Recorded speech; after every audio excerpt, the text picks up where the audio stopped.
And so for us as adults, we're always having this conversation about we spend too much time scrolling, or we're trying to take a break from social media or leave all these things. Why wouldn't we then try to teach our kids to do the same thing? Because as adults, we're still struggling with it. And it's not going away. So, when our kids are adults, they're going to be struggling with it too. And so if we're trying to teach them executive functioning and good study skills and responsibility and all of that, this is, remember, just a part of that, so that maybe when they're my age, they won't be scrolling for an hour and getting tense and tense and tense. And they'll have more practice at, oh no, this is when I shut it down because this is no longer helpful to me. Mm-hmm. Yeah. Yeah. I mean, you're still like shoulders tense and you're still like scrolling. It's just not like we allow so many people to have access to us because they want it. It's such a weird phenomenon to me, is like with text messaging, right? Like people text you and they want an immediate answer. Hello and welcome to the And Both podcast. Here we are going to hear from moms and those in motherhood that are doing the thing that works for them. They are honoring themselves alongside the all-encompassing role and level of expectation that is modern motherhood. And we are going to hear from as many different people as possible in their own experience. So you can find people to relate to. You can hear stories that will make you laugh, make you cry, all of the above, and that we will come together as a community to support one another in a way that is holistic and honoring of the woman and the mother as a whole.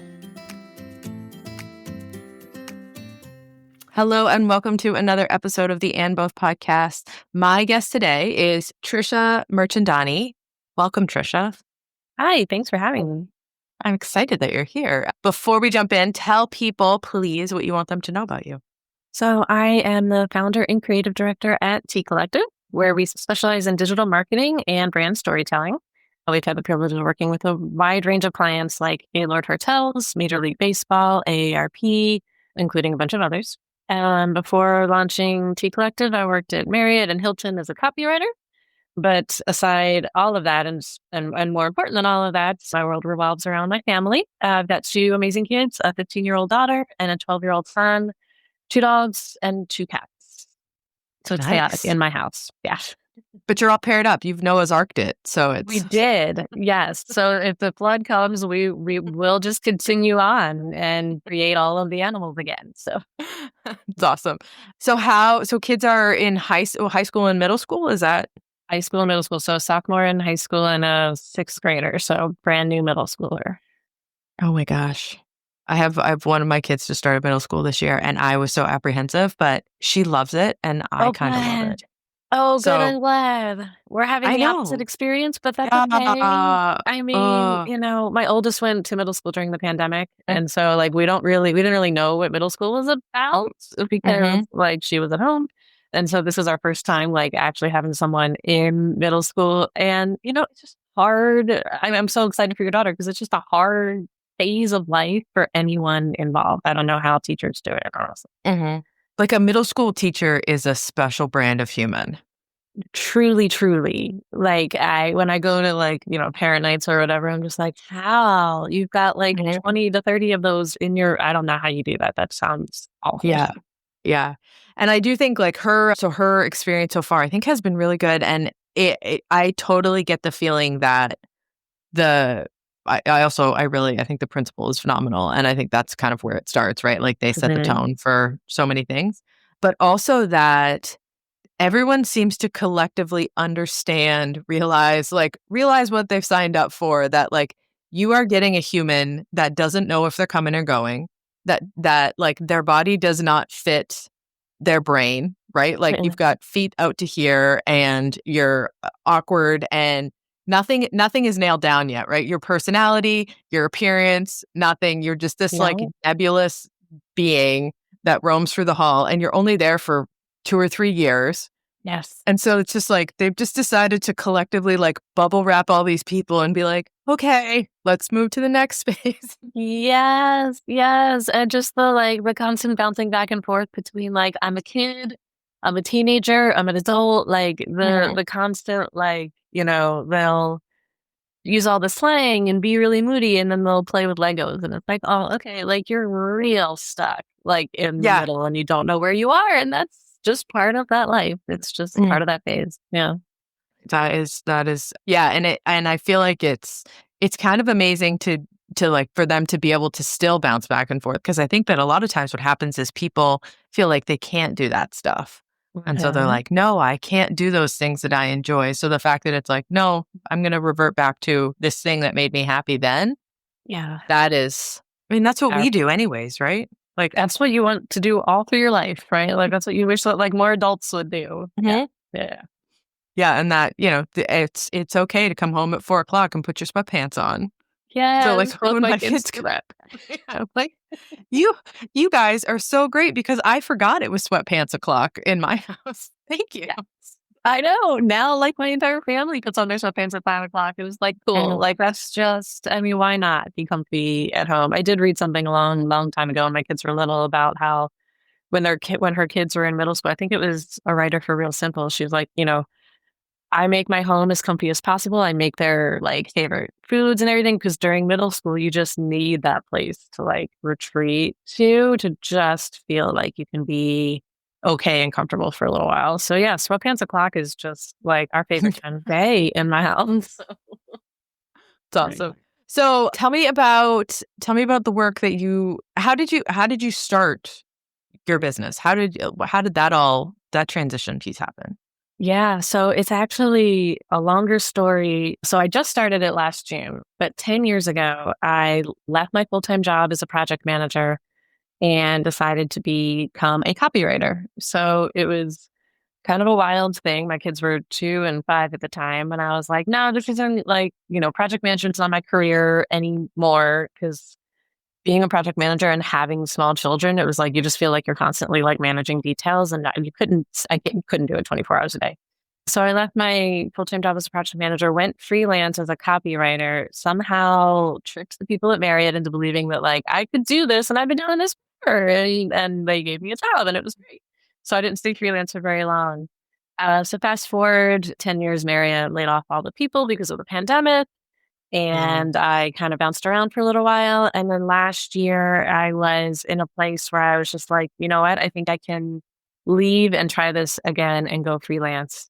And so I did. And then I started sort of building a client base and a company because now I've got all this, extra time of networking and experience and everything. And so this time it worked. I like to say that like I did it 10 years ago, it kind of flopped. And then second time was a charm. And here we are. That's amazing. I love that too because, I think that there's this hesitation when people decide that they're going to go out on their own, whatever that is, whether it's freelance or per diem or whatever, where it's like if that doesn't work, they make the decision that, okay, well, that didn't work. So clearly I'm not designed for this or I'm not whatever, but don't sort of circle back and say, all right, I'm going to grow my network. I'm going to, build on these experiences, or in that moment that I was doing the freelance piece, I figured out what I'm missing. And so now I can go fill in those blanks and then try again. So that's amazing. Yeah. I wish I could say I thought about it that way. I definitely didn't. But the second time around, I sort of, the day that I left the job, I put out on LinkedIn, like, hey, y'all, I'm doing this again. If you need anything, give me a call. And like people from 10, 15 years ago in my career just started popping up and reaching out. And it was sort of definitely after the fact where I was like, oh, I have 10 more years of experience and meeting people and all of that. That's why this is working this time, because last time I didn't have all of that. And yeah, I think it was just, I had always wanted to own my own business. I had always wanted to sort of do my own thing. I was never a great corporate girly. Like I could hang for a couple of years and then I would be so done with the politics and the drama and the things you have to do to rise up and all of that it was just sort of another natural inclination to be like, no, I think I'm gonna try this again. And then having kids also sort of inspired me to do that because now I can go pick up my kids at the end of the day of their school day, even though that's like 2:30 at 3:00 for me. But I don't have to check with anybody. And this week is spring break and I didn't have to take PTO and I can work a little bit in between. And like the flexibility is just, I don't know how like working parents do it when they actually have to like report to a place from 9 to 5 every day. Like it's just never been part of my life where it just seems so foreign to me now. Yeah, for sure. I think too, it's also like when you did this the first time, your kids were 2 and 5. Like that's a whole different phase of life than a middle schooler and a high schooler. Yeah, they required so much and we had like intermittent childcare. And so it was literally, I would I remember very clearly my son would nap for an hour and a half in the afternoon. And like, I would just sit and like churn out like a whole bunch of work, like a day's worth of work in the hour and a half that he was asleep. And just, so now when like they're at school, I'm like, oh my God, I have like 5 to 6 hours. So like I can do things. And it's such a luxury of time that didn't have the first time around. Yeah. I feel like too, that's like, don't discount that too. Like when I think that there's, when people are in that space where like you're saying, they're in this on the corporate treadmill and they're like, I have to be here at this time and I have to be here until this time. I think what I'm going to do is I'm going to go freelance and do that. And not to say that people don't understand what that means, but that it's sort of like when you have one thing that's solid, right? Like your job is solid and then everything else kind of fluxes around that. But when the job is not solid because you're in freelance space or contract space or whatever, then everything's up for grabs, right? Like your life becomes a piñata. It's no longer like the maypole. It's an actual piñata situation. 100%. Yeah. And I just remember sort of squeezing work into any little hole. So there was that nap time. My husband would come home from work and I would leave and go do work. And it was just like, it was almost minute by minute decision making about what I was going to do in the next minute. Like, is this a child thing or is this a work thing or is this a whatever? And it was just, yeah, I remember just being really tired all the time. And now, I'm tired. I still work a lot and teenagers require their own level of extra, but it's just different in a way. Like right now, they're both still asleep. So, that just kind of it makes life easy. My 2 and 5-year-old would not be asleep at 9:15 in the morning on a Thursday. So, I know. Isn't that strange? Like my oldest, maybe she did this when she was in 5th grade, like once or twice. And my first thought was like, oh my God, she's sick. It's like they sleep till 10 o'clock, but then she rolled downstairs and was like, I feel amazing. And I was like, yes, because you just slept for ever. Yeah, forever. What were you doing out there? And it's like, this is like amazing. But now, now it's like an all the time thing. And this was the kid that was eyes open 6 a.m. walking into my room like, hey, how's your day going? Like, yeah, I don't have the second eye open yet. exactly. Day's not going at all yet. Yeah. Yet to be determined. Feet are still in a horizontal position. Thank you very much. Yes. My son was the same way. And we had the same experience the first time he slept past like 7 o'clock. I was like, oh my God, what is wrong? Like, get ready to call the doctor when he wakes up. And then, no, he's just rowing. And now they both just stay in bed. It feels like literally I'll get up and have an entire day before they get up now, which is also fine. Mm-hmm. Yeah. And that also like that, you're not trying to squeeze in that hour and a half when people are sleeping. And also like when they get up, they go downstairs and make like their own breakfast and they can do all the things. Yes, there are days that I don't even see my daughter until like noon and she's been awake and I've been awake, but just like on different paths. And because she can manage her own stuff now. Yeah. And so I think like I'm glad that I tried the first time when they were young because it was a really great experience. But definitely like thinking about new moms today, like just chill. Like it's hard to see the end of the tunnel when you're in those like baby and toddler and preschool years, but like it really does come, and I know it's a cliche, but like it does seem faster than you think it's going to. And like eventually you're sitting around just working all morning while your kids are asleep, and it's great. Mm-hmm. And two, I think that like when people get into that, when you have a new baby and sort of things get shuffled around a little bit, I think that's when people are really susceptible to this idea that like, I'm just going to do this piece now. And if that doesn't work, then that becomes like, oh, I tried it, but I couldn't do it. But it didn't work because there's all these other factors that some of them are completely out of your control. And so, I think it's really important for people to hear stories of people that like, I did this and then I went and I did a bunch of other stuff, but I always knew that this is what I was going to come back to. Yeah, I think we often, especially as women, just feel like we're supposed to be able to do it all. And I think that like there's an element of, having a kid or two, you just not only like does society make you feel like you're supposed to do it all and have it all, but you did just create a human from inside your body. Or like, I think there's like an element of like, I can do anything. It's like made life that you just like, I don't know, I did anyway, like tried to like carry that forward. And it can't work. You literally can like do it all. And I remember when my son was born, there was a moment where I was like, no, this is my last kid. I'm going to do this now. And then I will have time for my career and everything after that. And yeah, and I think the other thing that helped me kind of come back to it though was that I really was starting a new career. And so I was like, okay, well, maybe starting a new career and trying to do it on my own, like maybe as starting a new career, I should really go somewhere and learn some things and do some things first. But I think that helped me, the second time around, be like, okay, now I've done the things and learned the things, and now I can kind of go off and make this career kind of my own thing. Mm-hmm. So what was the point when you decided, like, is it one of those days where you're like, I can totally do this on my own? And like, I know that, with the pandemic and that sort of decision-ish is made for you, but what was the decision between I'm going to start this now versus I'm going to try and find another job? Like what was the sparkle moment for you? There were two moments. So I had sort of been looking for a new job, and it it wasn't going great. I'm not really sure how recruiting works, if I'm going to be totally honest. Like I can very rarely easily get a job. Like I always kind of come in sideways. So like when I worked at Marriott, I came in as a contractor and then got brought on. And same with Hilton, I got in as a contractor and then got brought on. So I always feel like I'm taking like the side doors.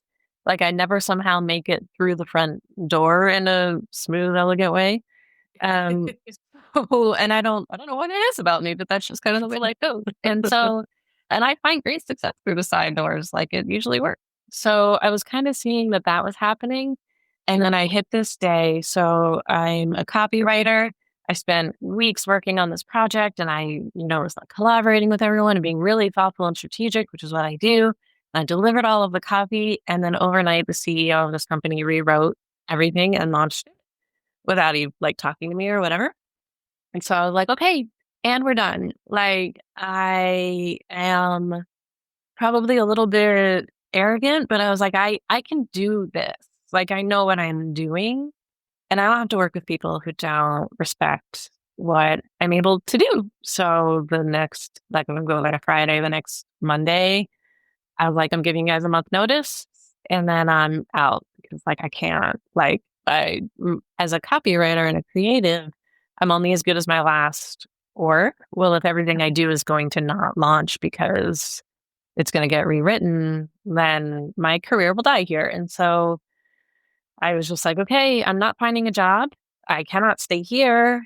Let's just try and do this again. And I had sort of kept up some freelance work on the side, even as I was working full time, just because that's kind of the luxury you have when you're this kind of creative. And so, yeah, so I was just like, okay, we're going to try this again. And I started in June, and by August I was busy and was like, okay, I think this might work. And then January came and everything was really slow. And this year has been a little bit rockier, but still like it's working, and I'm able to kind of keep going out there and trying to do more. I love that. I love that story. I always love the stories when people are, I think sometimes, when you get into this is just LinkedIn. I'm like, apart from all those others, sometimes when you look on LinkedIn, it's like you get the people put up their best parts, right? They put up like their wins and the build in public, but you've already built it and you're just like 6 weeks later and you're like, oh, look at me go. But I love when I read stories of people that do exactly what you did, where they say, hey, I'm all done with whatever the system was that I was trying to exist in. I'm going to go out on my own and here's what it is. And then you see them. I will intentionally follow these people because then you see them, like people that are willing to really like plant that flag. You see them pick up people as they go and their voice gets louder and all of that momentum is all positive and it's all like, I love to watch that type of success story on that space where so much of it is like, I had this idea and I wrote it down on a napkin and I went and I met my friend for lunch and they gave me 27 million and I built this thing and now I'm going to like, we're going public, but like whatever, because I'm in Tahiti. Like that is not real. These are the reasons why I like LinkedIn. The stories just like yours. Yeah, I have found like a lot of my work is on social media, so I'm kind of on it all day long. But I found LinkedIn to be, a lot of people still complain about it and think it's weird and it's changing and whatever. I have found a great space there, and I get on once a month and I give 5 lessons that I learned that month in freelancing and business building. And people I know personally have said to me, like in real life, that those posts are like that they actually read them, and I'm like, cool, maybe toss a like next time. Like that'd be great. Share it if you will. Maybe just help me out here.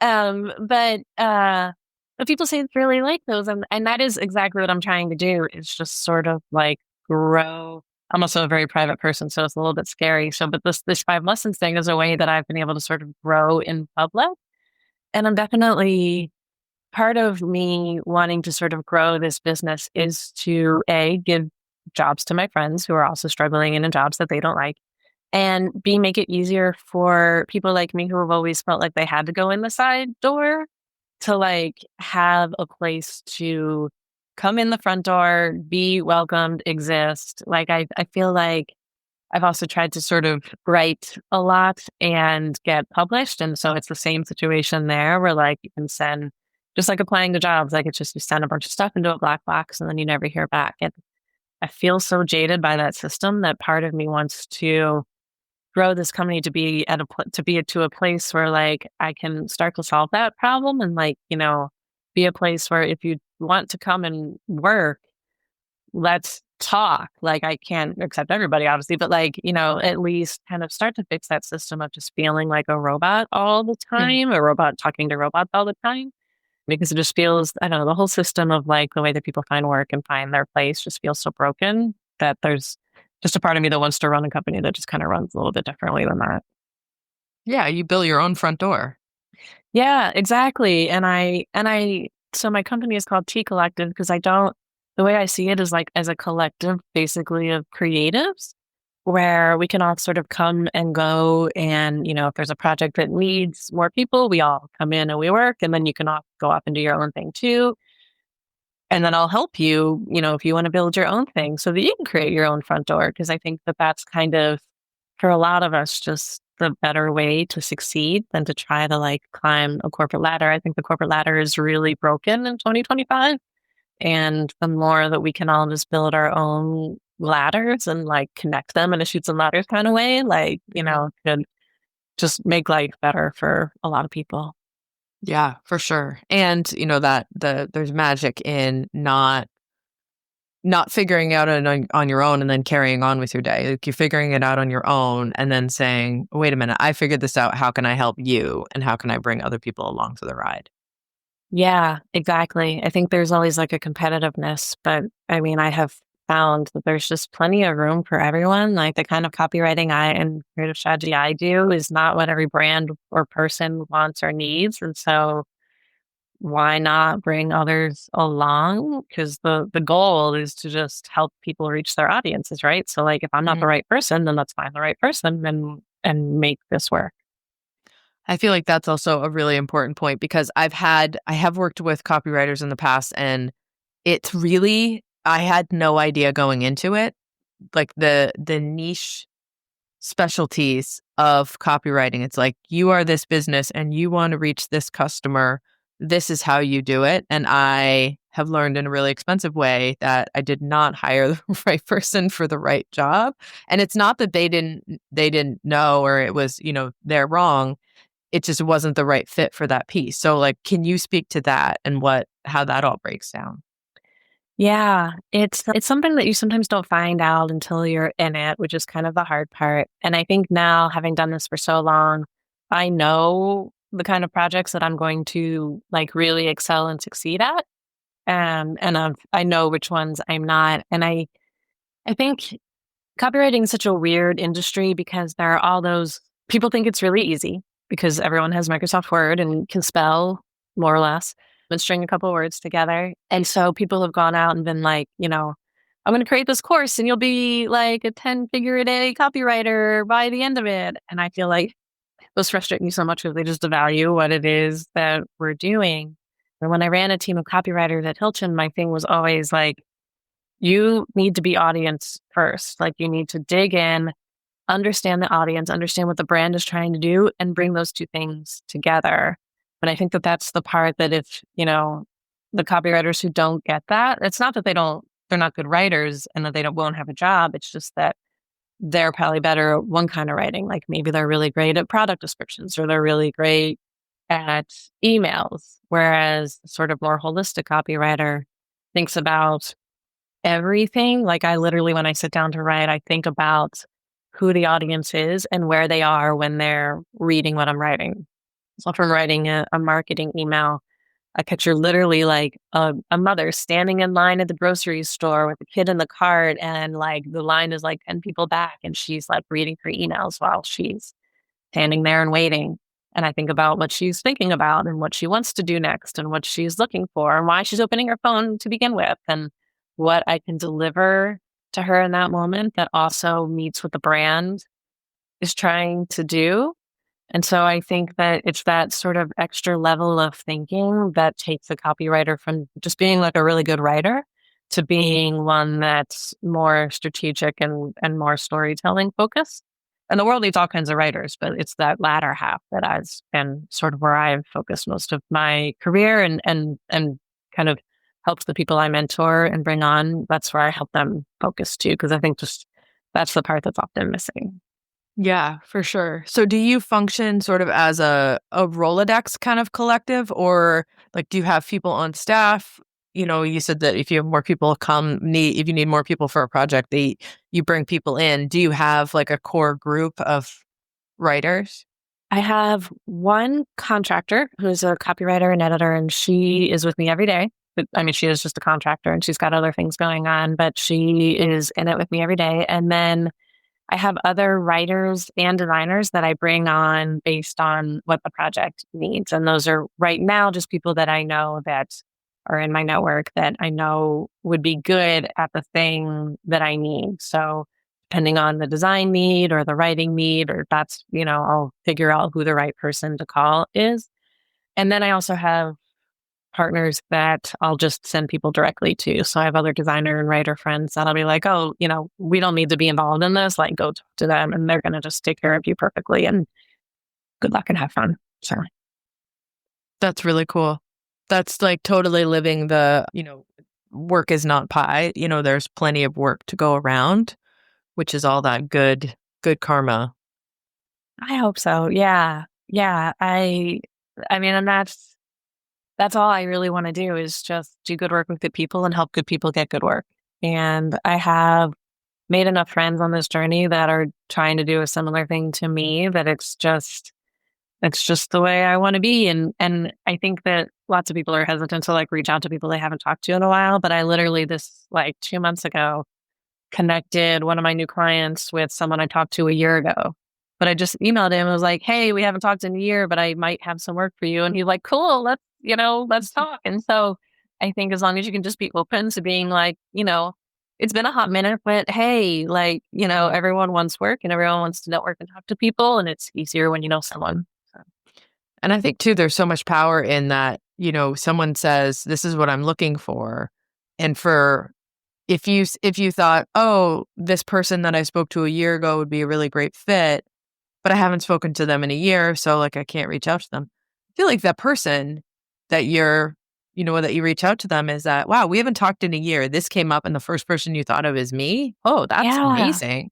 It's lovely. I mean, what a great compliment to be able to like leave that in someone's day. Oh, 100%. And I think that there's books written about being a connector. And I think that like, if you can just get over your awkwardness at like reaching out to people from years ago, you can be a great connector because there's no reason why not to reach out to someone. I mean, like, think about it from your own perspective. Like, yeah, if someone reached out to me after a year and was like, I thought of you for this, I'd be like, oh, you thought of me? Like, that's so nice. Hmm. Yeah, and then having a recommendation come from somebody else that's in the industry, two pats on the back there for all of that. Yeah. And then to maybe get actual work out of it. I mean, like, there's nothing wrong with that. I think like anyone would be happy to like, get a little work done in the lap as the hustle is so hard. So if someone's gonna just like gift it to you, then that is just so nice. And then it's the drive-through thing, right? Like you pay for the order behind you, and then they get the 57 cars later. People are doing that stuff. I love Yeah. those stories. I know. I love those stories too. I'm always nervous to that is something I'm nervous to do. Like maybe the person behind will think it's so weird. But I need to do it more often because it's just so fun. Yeah, we need some spreading of good in the world and good feelings and Yeah. bubble wrap, and not just at home, but out in the world now. 100%. Yes, yes, yes, yes. So how do your kids think about this? Like, how do they see you starting a business? Because yes, they sleep till, like all day, but also, they see you doing this and taking this on, but they also are busy. I'm imagining too. Like they're teenagers, they've got friends going places and activities and all of that stuff. How does that all layer together for you? It's really interesting. It was just fascinating. We were talking about, parents working and that, someday my husband might end up with, and he also works from home. So someday he may end up with a job where he's, working in an office. And my son, who was 12, is like, people still do that? That was like, hold on, yeah. Uh-huh. And so it's just part of it's just how they grew up. Like I've almost always been doing something that's not sort of the traditional corporate ladder that I almost feel like they don't know that that's a thing, that people still go to an office every day and have to get promoted and have to get salaries and all of those things. And so I love that for them because when I was growing up, my mom was a stay-at-home mom. My dad worked, the corporate ladder thing. And so I felt like I sort of grew up not realizing that like there are other things that you can do in the world. And obviously back then you couldn't do as much because, the internet was brand new. But like I love that they're kind of seeing that like, oh no, like I can do whatever it is that I want and I can do multiple things if I want.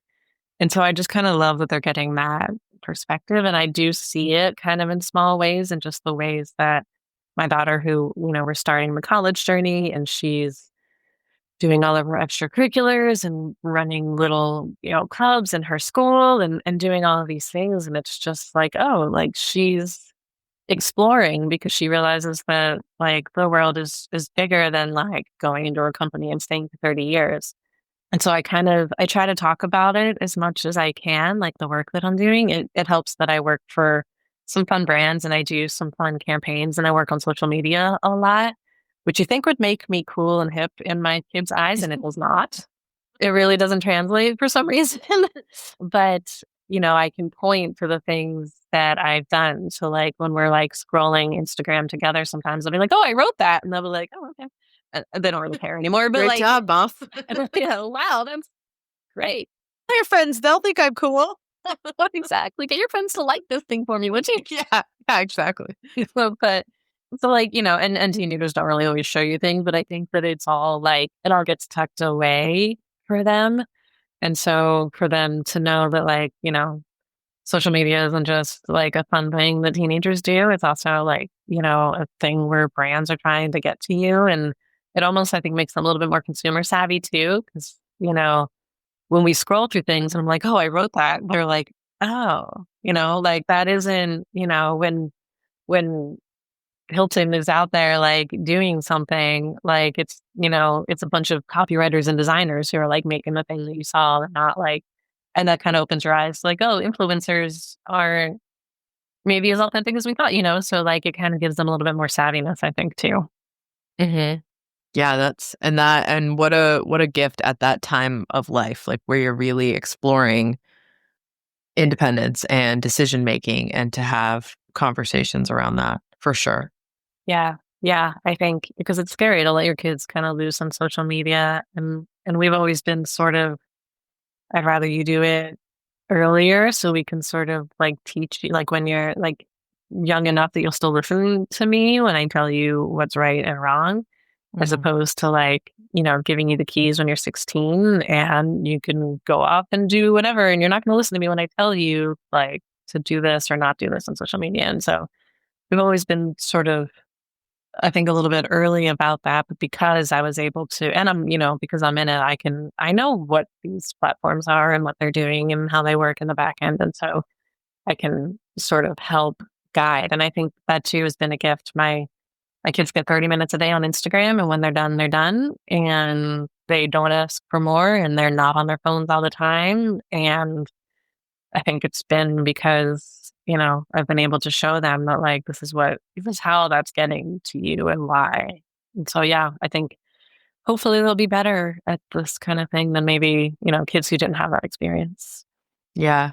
I always find it really interesting when people that have more of a technical connection to social media, like whether it's for work or whatever track of work that they're in, the people that are closer to that in terms of it as a business and as an entity versus a consumer of that, are so much more like, let's pump the brakes and let's talk about the bigger picture of what this is, and then go from there. Like the education piece around why it exists, what they're targeting, what they're looking for, how you can get drawn into it is a really big conversation for people that spend time sort of not on the dark side of it, but knowing that there is more of it. Yeah. Yeah. And I think it makes it a little bit less scary for me as a person, Mm. as a parent, to let my kids into it, because I can have those sort of knowledgeable conversations. And because I'm on it all day. So like I see more of it and I understand how it functions better. And so I know for parents who like never open an Instagram account and don't really ever go on it because, they don't live on it for work like I do, I can understand that it'll be so much scarier to be like, Mhm. yes, child, here, take Instagram, because you just hear the bad stuff about it. And it can be, social media can be a great and connected place if you're kind of careful about it. And so that's what I just wish more kids were sort of taught. And I don't know how we kind of get to that place, but just sort of helping kids understand the good sides of social media and how to avoid the bad sides. Cause I think it's a lot easier than we're sort of told about in the news with all the stories that we hear. Yeah. Yeah. And having, I mean, what if you just think about it it for side by side, right? You have someone who says, we're going to start, maybe a little bit earlier, whatever that is. And we're going to sort of go slow and put a lot of parameters around it and do it with them. Like you said, you and your daughter sit there and are looking at Instagram together. So it's this guiding of knowledge and guiding of experience and those pieces versus someone who says you can't use any social media is bad, you no no no no no no no no no, and then you get to a point where you buy your own phone, or you don't have you now have access to this stuff, and it really, the pendulum just swings and hits you right in the back of the head, because then it becomes, you have no idea what the messaging is in terms of the backside of that. You're just, now you're drinking from a fire hose of all of these things that you haven't had any context put around. So I think that's brilliant. Totally brilliant. Yeah, I'm glad to hear you think that because I feel like I'm a little swimming upstream Mm. on this one. I know so many parents who, you know, really locks down until their kids were in high school. And I know there's all those pledges about, no phone until this age or no Instagram, no social media until this age. And I feel like those are just those scare me honestly more than 9-year-olds on Instagram because at 9, like I said, I could sit side by side with my kids. I could log into their accounts. Like I had all their stuff on my phone too.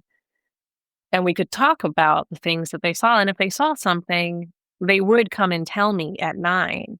At 16, they are not going to do that. And as soon as you put their account on your phone, they're going to change the password and you can't get in. Like, it's just, why wouldn't we, the first time our kids walk out of our house and are going to cross the street, we walk with them and we hold their hand and we show them how to look both ways. And we show them, to watch out for the car coming around the corner or to cross the street if there's a dog and they're scared of dogs or whatever. Like we literally walk them through all that. Why would we not do the same when it comes to things online?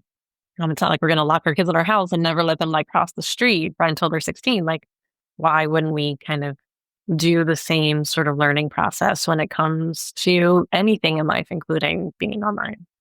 Yeah, I love that we're talking about this because they just rolled out in the school system where I live.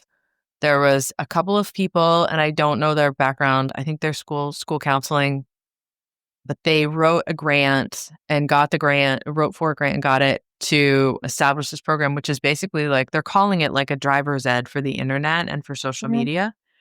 So so the one of the people that is heading the project went around to all of these schools, and I was at a parent teacher meeting, and they were talking about it, and I was there for something else, but I was so glad that I was at the meeting because they said she said, "We teach kids how to drive cars. We teach kids how to do all of these things, but we don't teach kids how to use the internet. We just tell them that it's big and scary and that they need to be careful, but we don't show them what that means." And so this whole education series that they're putting together for parents talking to their kids about using the internet and what that means, and having these different sessions with kids based on age around safe use and all of the not so great parts of it, because essentially that's it, right? Is the internet is this unregulated, it's not even a fire hose, it's like a tsunami of stuff, and you can take the wrong turn and end up in a place where nobody belongs. So just going through that experience of teaching them how to do this, and it's the informed consumer versus don't do this, this is bad, and now you're like hiding under your covers on Instagram at 3 a.m. 100%. Oh, I love that that's happening. I hope that that comes to my area because there's a lot of folks here who are really just kind of trying to lock down. And yeah, I mean, the driving thing is another great example. And I also think of, back when I was growing up, it was you got to school and if you had been so locked down at home, like you drank and you partied and you did all the things once you got to college and everything. And it's a similar thing because you've never been taught the responsible way to exist. And I get the fear, obviously, like there is bullying, there are those stories of kids being driven to horrible things by the things that they're experiencing online. But again, kids are going to humans experience horrible things online all the time, right? Like I can open my feed right now and see horrible things if I want to. So why are we not teaching our kids how to deal with that? Because that's just going to happen. And no matter what age they get online, like, that will happen. So teach them how to deal with that as opposed to trying to prevent it from happening because you just can't. That's life. They're also going to walk down the street or go to middle school and be in the cafeteria and have horrible things happen. Like life is not perfect and sunshine and rainbows all the time. So I think the sooner that we help our kids learn to process that, the more resilient they're going to be in any situation. Yeah. And then also too, on the other end of, like you're saying, like horrendous things have happened with kids like taking their own lives and things like that related to what they've experienced on social media. To flip it in the other direction, the people that attack these people on social media, what is their introduction to this platform? And what is their, because it seems like a lot of that is an outlet for things that do not belong online. And I wonder that if we have more education pieces and we have more parameters and breaks and all of that stuff around it, it doesn't mean that heinous people with opinions that they don't need to share with anybody are going to all of a sudden self-select away from the internet, right? They're always going to have an audience, but that people being able to use that as a way, there is always outliers. The hope is that there won't be so many, or the severity will be less. Like it's one of those things where there's no clear fix to make sure that that never happens again. And that's unimaginable. But that education around all of this is the best tool to preventing more of it. 100%. I think prevention is never, we're humans, right? So if you tell us we can't do something, like, then we're going to do it. Like, that's just a human nature thing. And so keeping kids off the internet is just not ever going to solve the problem, because eventually, right, they're going to be old enough that they can do it on their own. And I think that is another part of it, kind of going to the other side of, like, the kid who goes online and says mean things and tries to hurt people on there. Like, again, if you are showing them how to use it and reminding them that, like, look, this person put up a picture. If you write something on that picture, they will read it, and they are a human on the other side, and just sort of try to take the distance and the anonymity out of it at when a kid is 9, 10, 11, that will stick. Like, I think as parents, we sometimes, like, our kids, like, ignore us or roll their eyes or whatever, and we just assume that it bounced off. But as time has gone on, I've realized, like, no, even when they, like, walk away and don't respond and roll their eyes and slam their door, the message still stuck. Like, I see it weeks, months, years later. And so just to trust that as a parent, that, like, even though you don't see it land, 90% of the time it does. And so the more that you're sharing and talking with your kids about these things at any age, it sticks, and it does make a difference in the long run. And I think the earlier we do that, it's just the better for our kids. Mm-hmm. For sure. Oh, I love this. I love that we ended up here. I know, this is so random. I never thought we would, but that's, yeah, good fun. I could not have predicted that, but it's true. Like, these are topics that we need to hear more about, and we need to, I think more discussion needs to be had around, because especially like everything that gets put on the internet, especially in the last short period of time, is like, even as adults, sometimes I've totally gone down the rabbit hole and then been like, okay, it's been an hour. I am now a combination of sad and angry. And the person that wrote this doesn't know that, because who knows where they live or exist. And why am I here? Why am I doing this to myself? There's so much more that I could focus on, or other ways to think about. But that's the benefit of not being 16. Yeah. And the weird thing is that, like, even at not 16, it's hard. Like, I will literally, like, I'm still mad. Right, exactly. Like, I'm fake mad. I'm like, I'm still scrolling, and I still go back, and I still get to, like, unfollow people or accounts that, get me to that place. And I'm getting better at it, because it's a practice. Like, it's like anything else. The awareness will only come repeatedly when you practice being aware of it. So, like, when I open my social media now, and I find that, like, I'm starting to recognize, like, when I get really tense, and, like, I just keep getting more tense the longer that I scroll. I'm like, oh, okay, Or like I'll be talking to somebody later and be like, oh, every time I open my account, like this person is there doing this thing. It's like, oh, maybe I should take a break, or maybe I should unfollow them, or maybe I should, there are steps you can take to sort of make your experience what you want it to be when you're doing it. And there are limits. I have a 30-minute limit on my Instagram too, and all my social media, which I often have to ignore for work. But like at least I know that it's there and it's another tool. And so for us as adults, we're always having this conversation about we spend too much time scrolling, we're trying to take a break from social media or do all these things. Why wouldn't we then try to teach our kids to do the same thing? Because as adults, we're still struggling with it. And it's not going away. So, when our kids are adults, they're going to be struggling with it too.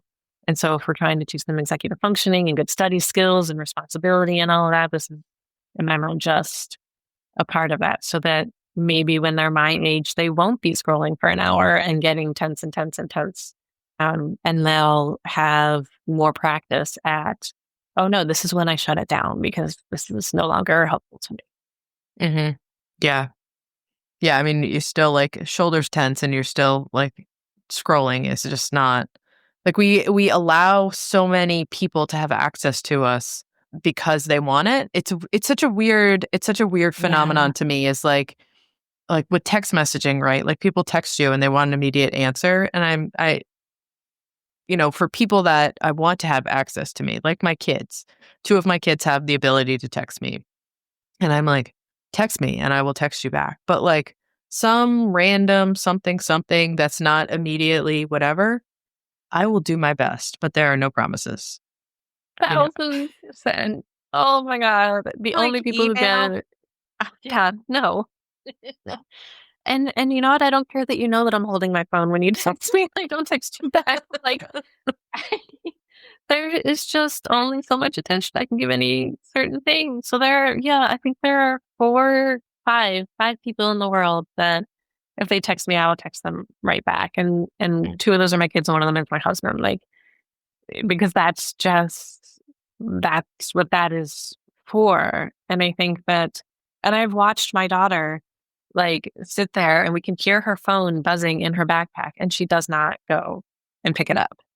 And I do think that's because we've taught her, that like, this is just a part of life and you don't have to give these people access to you 24 hours a day, even 2 hours a day. Like you decide when you're going to take in that information and when you're going to respond. And the more that we can give people practice at like setting those boundaries and being okay with not texting back or emailing back or snapping back or whatever it is right away, I just think the better. Those will always be there. That text, I mean, you may read it and then forget about it and forget to reply, but that person will text you back. Or don't hit send. Oh my God, the number of times. And then you go back to text them again and you're like, oh, right. And I'm not mad at you. I forgot to send this text 3 weeks ago. Exactly. But I would love everyone to get to the point where like, I don't, and I still do it too, but like, I don't want to think you're mad at me because you didn't text me back. Like, I want to think that you're off living your life and maybe just couldn't process me in that moment. And I get that. Like, so totally fine. Yeah. No, I think that's totally brilliant. Like my work email comes in and my daughter yesterday says to me, Mom, you have 180 unread emails? And I'm like, yeah, I do. Mm-hmm. Because I lived for a very long time with this notion of like inbox 0 and no, whatever. And guess what that made me? Like, that made me nuts, just trying to keep up with that. And, can I sit down and block out a bunch of it? Yes. Can I sit down and, erase a chunk of it? Because it's stuff that I just, it rolls down the page. But she was like, I can't imagine that. And I was like, well, what do you do with email you get at school? She's like, well, our teachers email when they send out the assignment, we also get it as an email. So I just delete it. I'm like, see, you're already doing this. Yeah. Yes. Oh, I love that. Teach me your ways. I know. How do I delete email? Please show me, child. Yeah, exactly. But I love that. And that is just a part of life. And It is funny, like, that they have iPads and laptops and email accounts and all that kind of stuff at school. A lot of times it mind boggles me because, like, they'll come home and have taken a test and it was all online. And, like, I'm just like, wow, this is so foreign to me. But they are learning those management skills that we still struggle with now, which is what a gift, right? Because, like, if they don't, anytime I can prevent my kids from struggling with something stupid that I struggle with as an adult, like, let me do it, because they don't need to be worrying about having 0 emails in their inbox. They laugh at my husband because he also, like, he'll have like 7,000 text messages because, like, he just doesn't read all of them. And now my son, like, almost wants to beat his record and, like, has all of these unread text messages, and they just think it's funny. And I love that they think it's funny, because to the rest of us adults, it's like anxiety ridden. But to them, it's just like, no, like, these are just messages and I will either read them or not. And that's fine. Yeah. Yeah. Right. Just because you send me a message doesn't mean I owe a immediate and, like, profound response. 1,000%. Yeah. That's why I do love, though, that you can, like, react to texts now. Like, if I can just thumbs up, done. Now you're out of my life. Thumbs up all day long. Thank you. Message received, Exactly. like checkbox, heart, all of that. And, and I do have a few friends that can basically be a conversation that lasts, like, for 3 days, right? It's like question, thumbs up, then, you've saved all of that time. Yeah. Oh, I love it. Yeah. Just trying to do better. I mean, they're not going to work in a world where you've got textbooks and all of these things. Like, everything is online, so why not teach them online? Although online is scary, and there's no good answer. There's no good answer. It's just, I mean, I like with my kids to just sort of figure out the answers together. So my daughter and I have regular conversations about group texts that we're on and how sometimes we mute them, sometimes we leave them, sometimes we answer, sometimes we just let it go and just let the things happen, and that we can talk about that together, like, is just, I think it's great because I can teach her things and she's also teaching me things at the same time. Like, it never occurred to me to mute really chatty group texts until she, like, told me that she mutes them, and I'm like, oh. And then she taught my husband how to mute his group texts. So, like, it's just like great. The guy with 7,000 unread text messages is like, perfect. Next level unlocked. Like, now I don't even need to know that they're coming in. Yeah. This is genius. Oh my gosh. I love it. Well, I would love for everyone who does not want to do their own social media or does not want to, like, sit there and have a staring contest with a blinking cursor to be able to find you so that you can help them with that. So tell people where they can find you, please. Sure. So I have 2 websites. The first one is triciamirchandani.com. That's where you can see all the things that I have done. And then I also have withtcollective.com, which is where all my business stuff is. I'm on Instagram at with.t.collective, just because that's the way that we had to make that username to make that work. And then on LinkedIn, I'm Tricia Mirchandani. Awesome. Well, I'll link everything in the show notes. Thank you for joining me. And I really enjoy that we tapped in. The internet is not one of those conversations. It's one that I've sort of had, but I haven't, like, dove in a little bit on the social media side for kids. I've always talked about it, like, for moms, but not for kids. So thank you so much for joining me today. Yeah, thank you for having me. And you just gave me a chance to say all the things that are always inside my head out loud. So that was really fun. Exactly. Well, welcome. And I will thank you for being here. Yeah, thank you.